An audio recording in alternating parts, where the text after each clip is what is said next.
अस्सलाम वालेकुम। आज मैं सबसे अलग ज़बरदस्त मज़ेदार रेसिपी शेयर कर रहा हूँ, सब्ज़ धनिया की तवा फ्राई। मैं ये कहूँगा एक बार ये बनाकर देखें। इसका स्वाद और महक आपको बार बार ये बनाने पर मजबूर ज़रूर करेगी। एक रोटी खाने वाला इससे 2 रोटियाँ आराम से खा लेता है और 2 खाने वाला तो 4 ही खाएगा। सबसे पहले इस रेसिपी के अज्जा ये हैं: ताज़ा सब्ज़ धनिया 1 पूरी गुट्टी, हरी मिर्च 2 अदद, टमाटर 2 अदद, नमक हस्बे ज़ायका, घी 2 खाने के चम्मच। बस इन्हीं चीज़ों से बनेगा लाजवाब ज़ायका। अब आते हैं बनाने के तरीके पर। सबसे पहले हम धनिया बारीक काट कर इसको अच्छी तरह से कूट लेंगे। धनिया को बिल्कुल अच्छी तरह से कूटना है ताकि ये बिल्कुल एक पेस्ट सा बन जाए। इसमें हम हरी मिर्च और टमाटर भी डालेंगे, वो भी कूट लेंगे साथ। अब धनिया मिर्च और टमाटर का अच्छी तरह पेस्ट सा बन चुका है, तो धनिया के इस पेस्ट को प्लेट में निकालेंगे।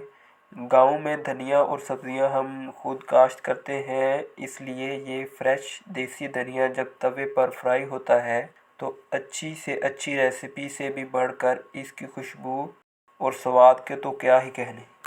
जब घी अच्छी तरह से गर्म हो जाएगा तो फिर हम इसमें जो धनिया टमाटर और हरी मिर्च का हमने कूट कर पेस्ट बनाया है वो इस पे डालेंगे और इसको हम फ्राई करेंगे अच्छे तरीके से।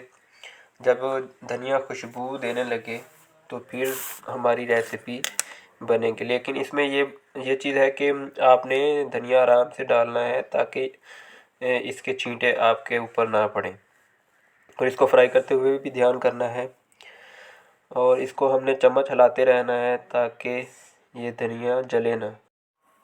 और आधा चाय का चम्मच इसमें नमक डालेंगे।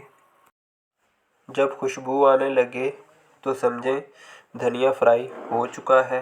ये डिश दिखने में तो बहुत सादा, लेकिन इसका जायका 5 स्टार होटलों से भी ऊपर है।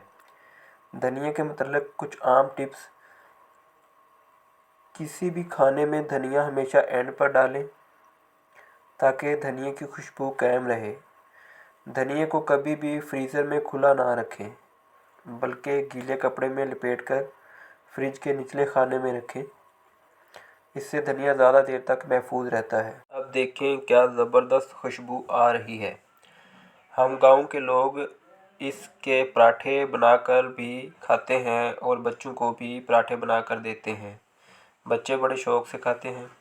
पराठों में इसका जायका और भी ज़बरदस्त हो जाता है। सब्ज़ धनिया में विटामिन ए, सी और विटामिन के होते हैं, जो आँखों, जिल्द और हड्डियों के लिए बहुत अच्छे होते हैं। अब धनिया की तवा फ्राई तो तैयार हो गई है, तो अब हम इसका पराठा बनाएंगे। पराठा बच्चे बड़े शौक़ से खाते हैं और हम गांव में धनिया की इस रेसिपी के पराठे बनाकर हफ्ते में 1-2 बार खाते हैं ज़रूर हैं, और इसको रोटी के साथ भी खाते हैं। तो ये बहुत ही मज़ेदार रेसिपी है। इसके साथ हम खीरे और मूली का सलाद बनाएंगे। मूली और खीरे को बारीक काट लें और ऊपर काली मिर्च छिड़क दें। ये सलाद सब्ज़ धनिया की तवा फ्राई के साथ बहुत ज़बरदस्त लगता है। एक तरफ तवा फ्राई, धनिया की खुशबू और साथ ठंडा फ्रेश सलाद, वाह मज़ा ही आ जाएगा। वीडियो पसंद आई हो तो वीडियो को लाइक करें, शेयर करें और चैनल को सब्सक्राइब